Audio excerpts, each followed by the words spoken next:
Predominantly, Capgemini runs on a consulting model, meaning that we sell time for money, basically. So we normally don't build products that much. We normally don't do big ventures into other models, but this is shifting gradually now that AI is turning most things upside down.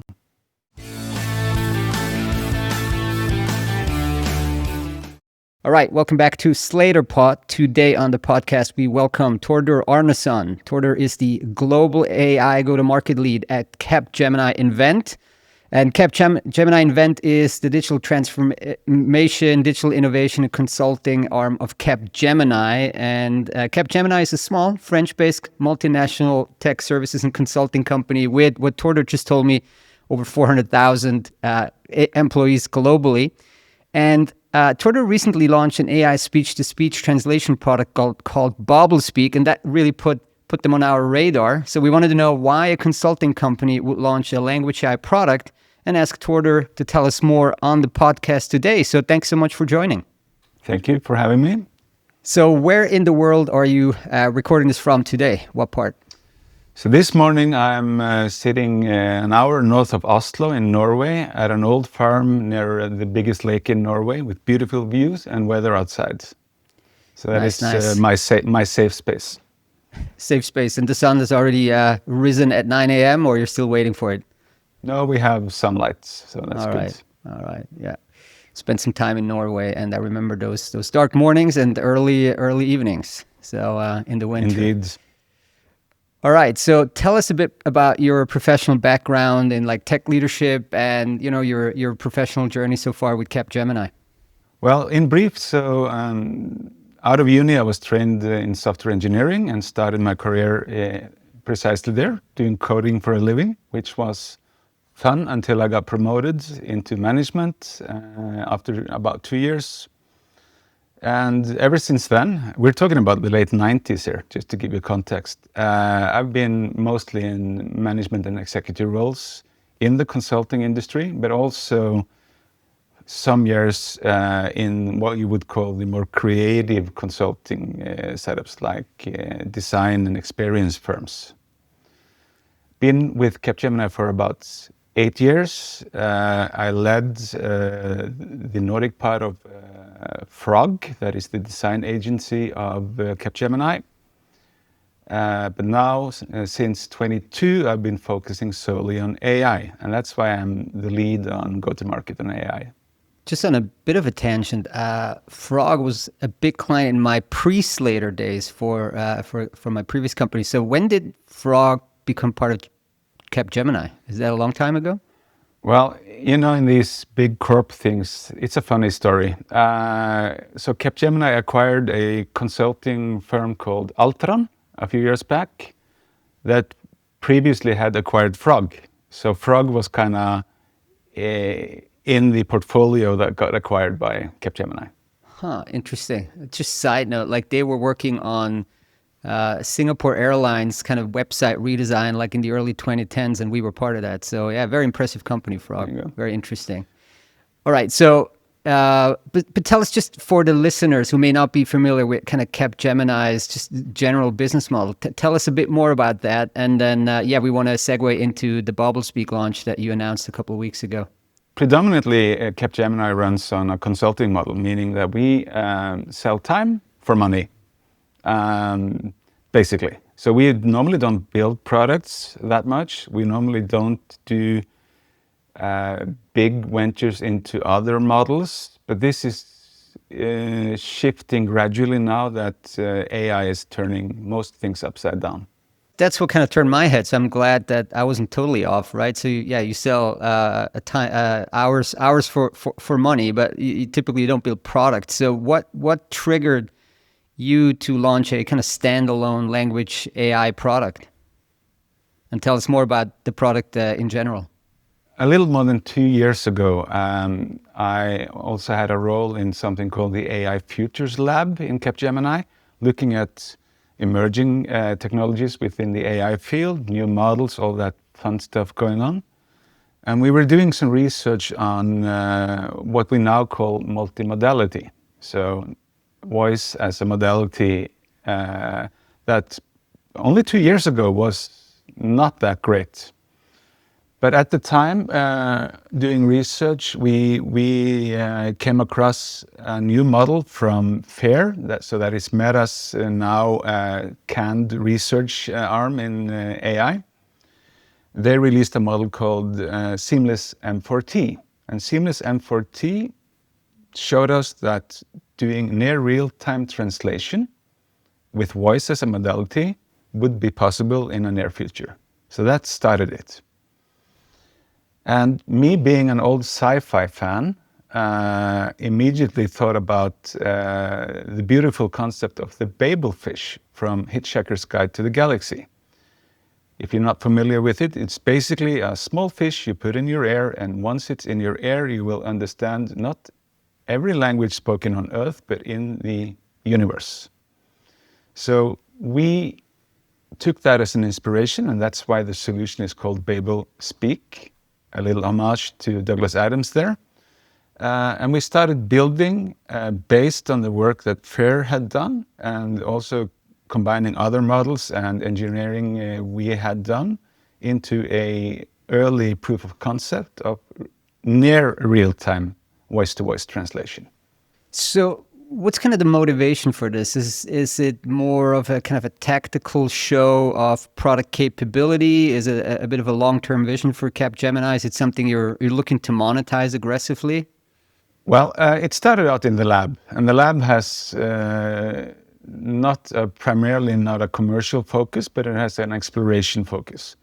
So in the labs we run around the world, they explore new things, and sometimes we come across models or systems or technology that shows promise, and we then lift them out of the lab and start thinking about how we can potentially commercialize this. And that is the story of BabelSpeak as well.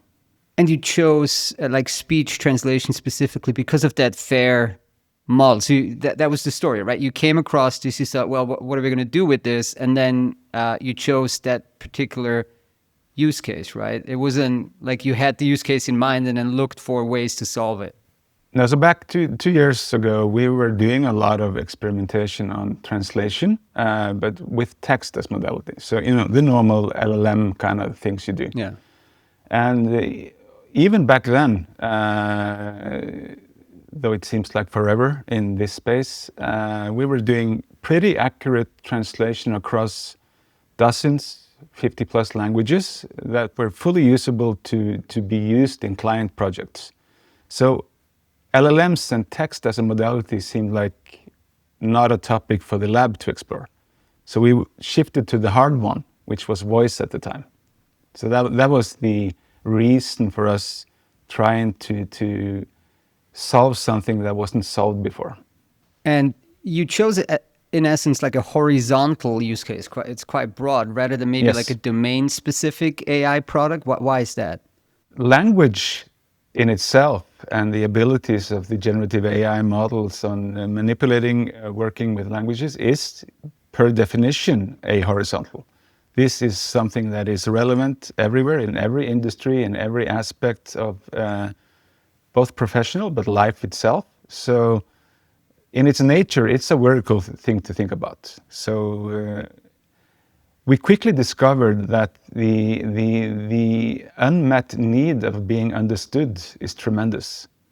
So we have translation services, we have professional services, you have your Google Translates and all that stuff, but still there are big gaps in providing reliable and safe translation services across a bunch of industries. And so when we did the research, I think you already ran some pilot projects with organizations like the DNB Bank, Norwegian Red Cross, Norwegian Police. Tell us a bit more about those initial pilots, what they involved, outcomes. Yeah, so once we took our research out of the lab, we went looking for a client to do a proof of concept with them on a real world scenario. And at the time, I had discussions with DNB, largest bank in Norway, on a very specific use case. Back 2 years ago, we got a lot of Ukrainian refugees coming to Norway, as we all did in Europe. And the bank had a very specific problem. Quite a few of these refugees, they needed banking, but they didn't speak, for sure, didn't speak Norwegian, and many of them didn't speak English. And none of the bank employees understood Ukrainian. So you had a group of people, refugees, with an acute need of being integrated into society, and we couldn't understand each other. And of course, with the influx of refugees from a specific area, the capacity of translation was absolutely non-existent. It was overbooked like months and almost half a year in advance. So we didn't have enough translators to solve the actual problem on the ground. So we shaped a very distinct use case for the bank, making bank employees and Ukrainian-speaking potential customers understand each other, voice to voice. That's it. And we built that. And the platform was just an iPhone or mobile? The platform was both on mobile, but also on your laptop. So the rep from the bank would typically then either put his or her phone on the table or use his or her laptop. And we ran this as a web app to make it flexible. And I guess the Red Cross and Norwegian police would have been the same case? So this, with the DNB, that was a very narrow case. With the Red Cross, on intention, we went to them and started to collaborate with them on this half a year later, because they had multiple needs in multiple domains and situations and contexts. So way more complex set of use cases. And we wanted to work with the Red Cross because they are heavily exposed to situations where translation services are needed ad hoc, where you can't wait. There are acute situations, and that was a good fit for this technology. So we've been working with them since the beginning of 25, so almost a year now, and are going to run a pilot with them towards next summer, because it takes time to learn in this space. The police, about the same thing, a little less complicated because we had distinct use cases, border control, in jails, stuff like that, where we could shape the use cases a bit more. But same story, needed to expose the technology to real world use cases.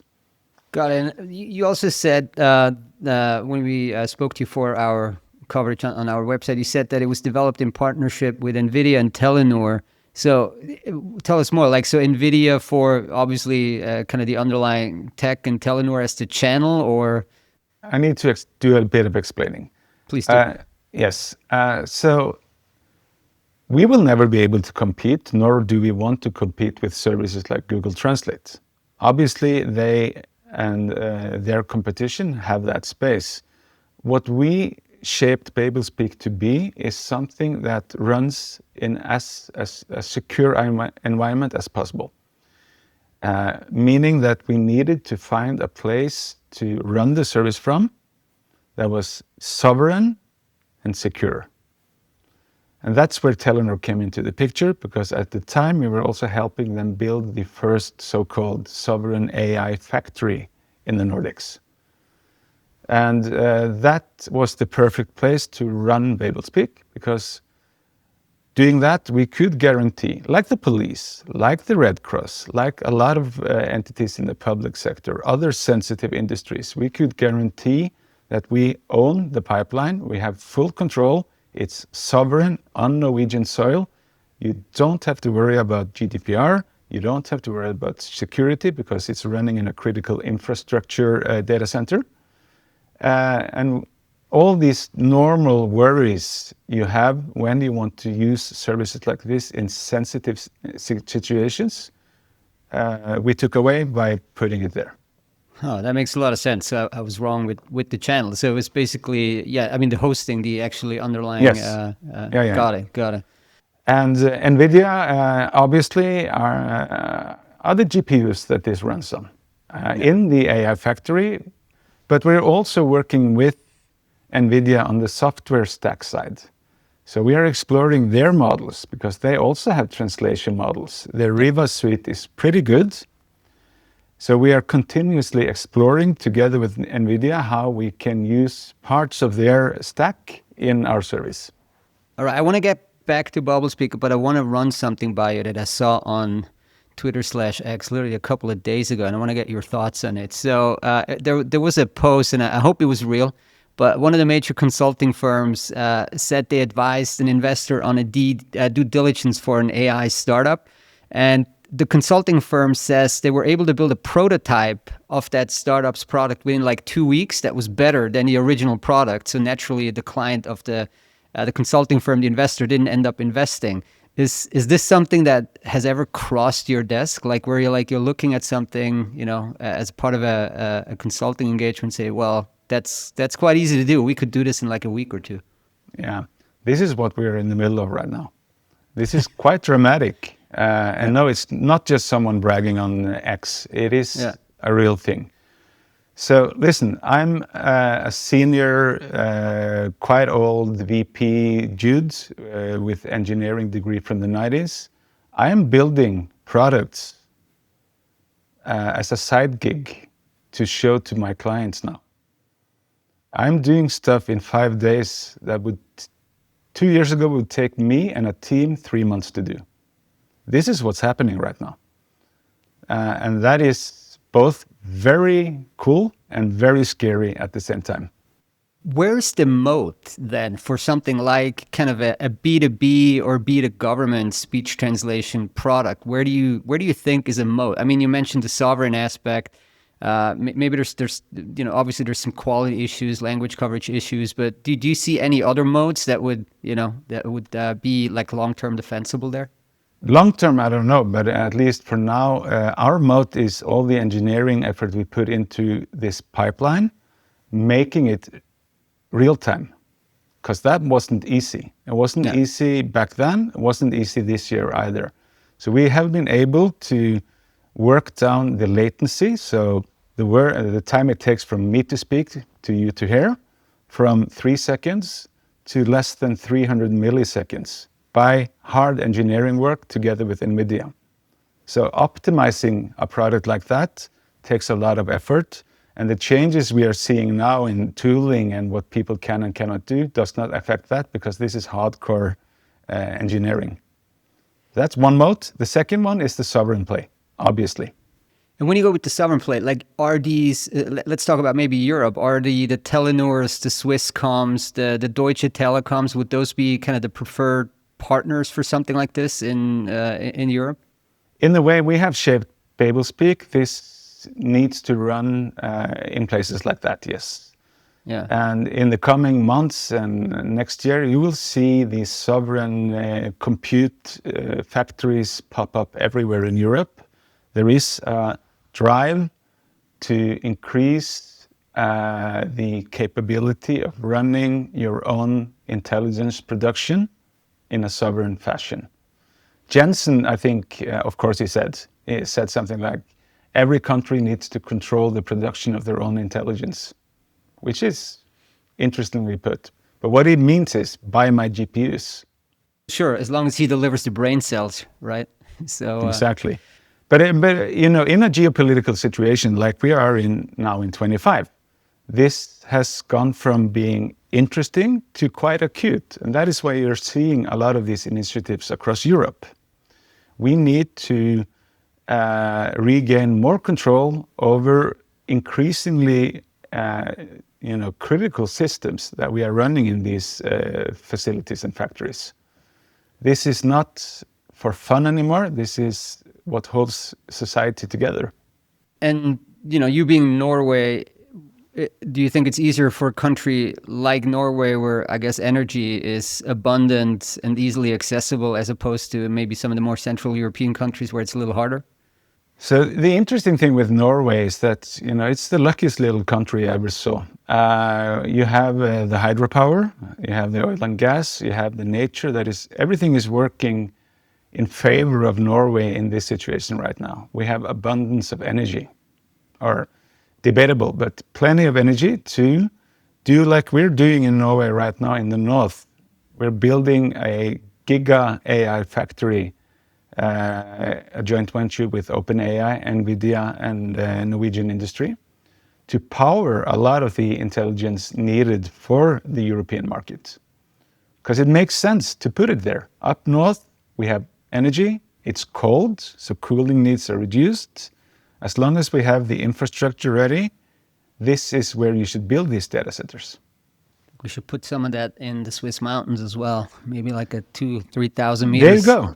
Yeah, But yeah. Why not? that would take some visionary thinking, which we're not exactly known for. So you also wrote about agentic AI, multi-agent systems. So I want to know from you, like, how do you define agentic AI? I've been struggling with this, and we've even had panels about it. I've tried to really understand it, and why kind of, is it the next big thing, or is it just a 2025 thing that's, you know, going to move away slightly in 2026? Let's unpack this a bit.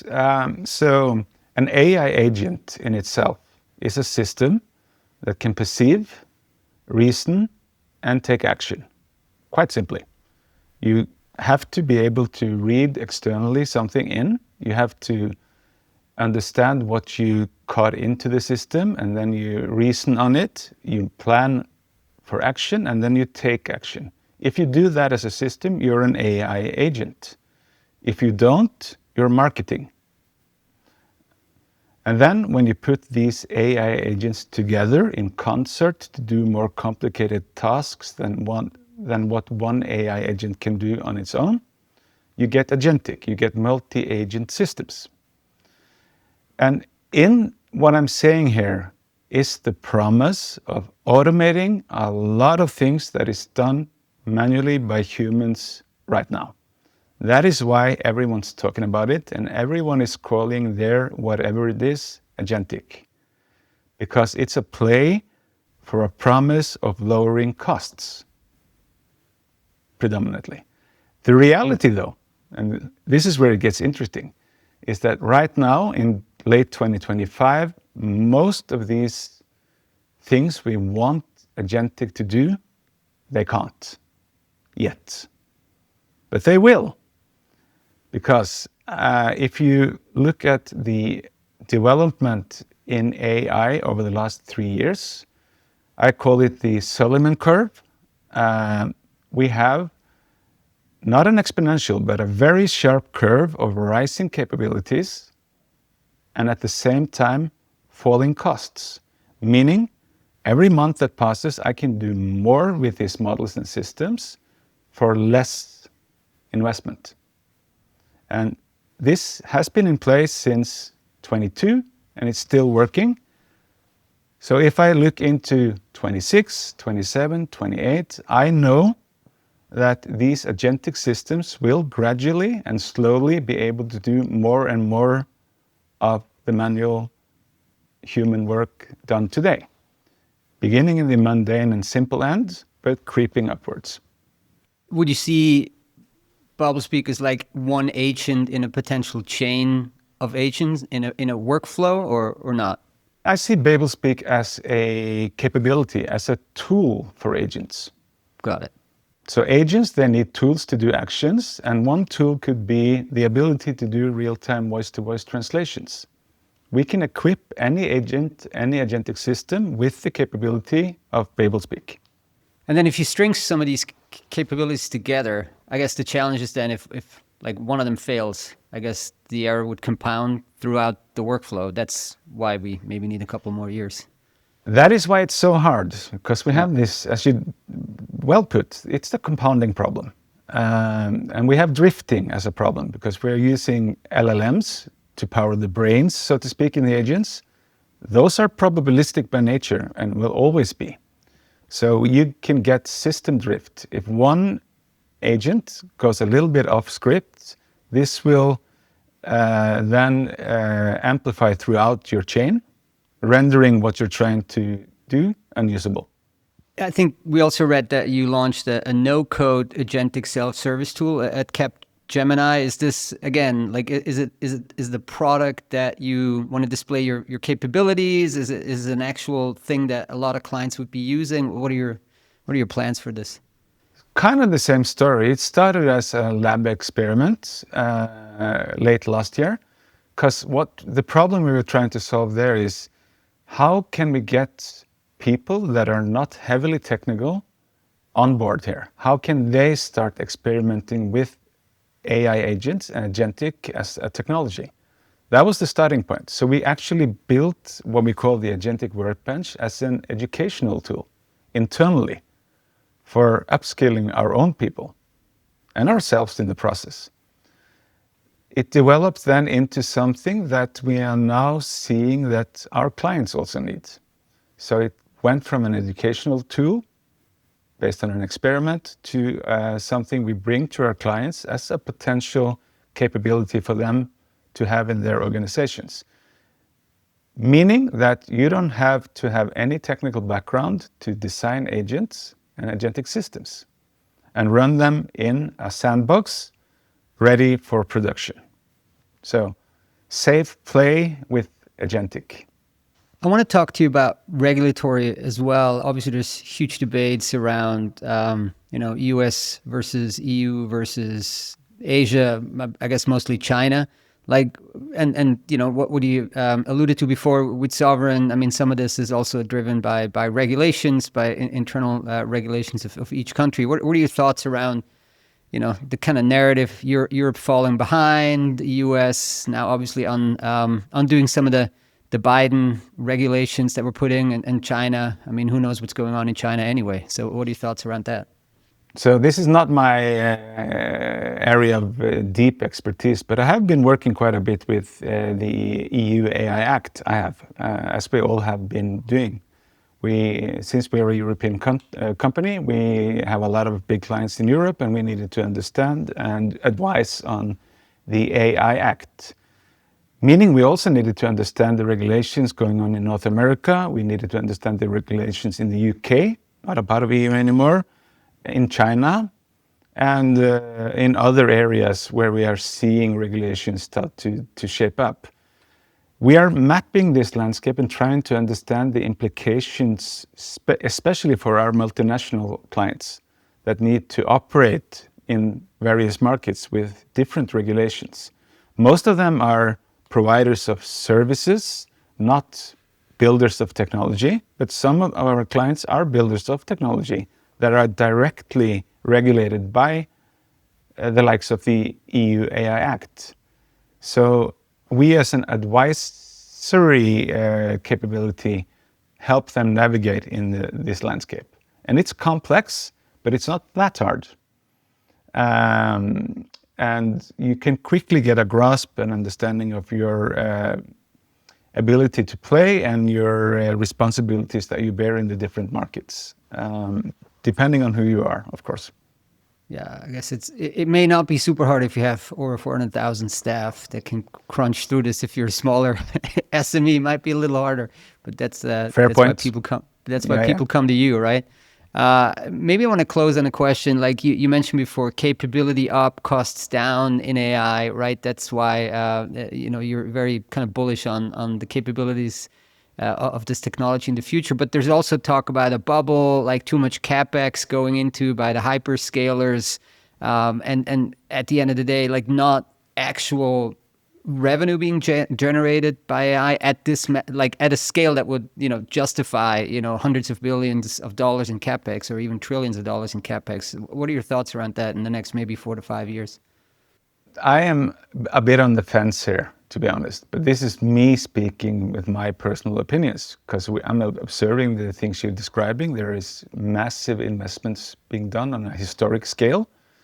Obviously, some of it based on actual value we can get out of this right now, but a lot of it is based on hopes for the future. So a return on belief, if you want.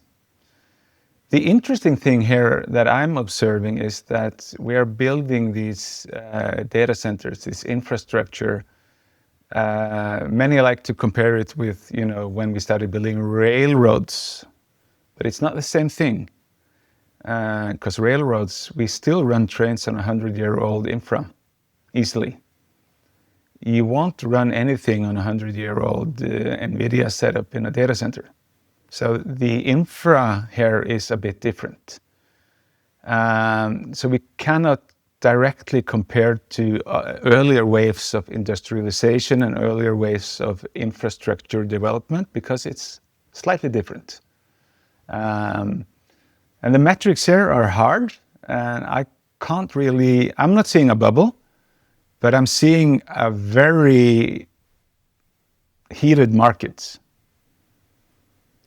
Back in Jan, a lot of the analytics thought that now Nvidia had peaked and would drop because of the Chinese DeepSeek model arriving on the scene.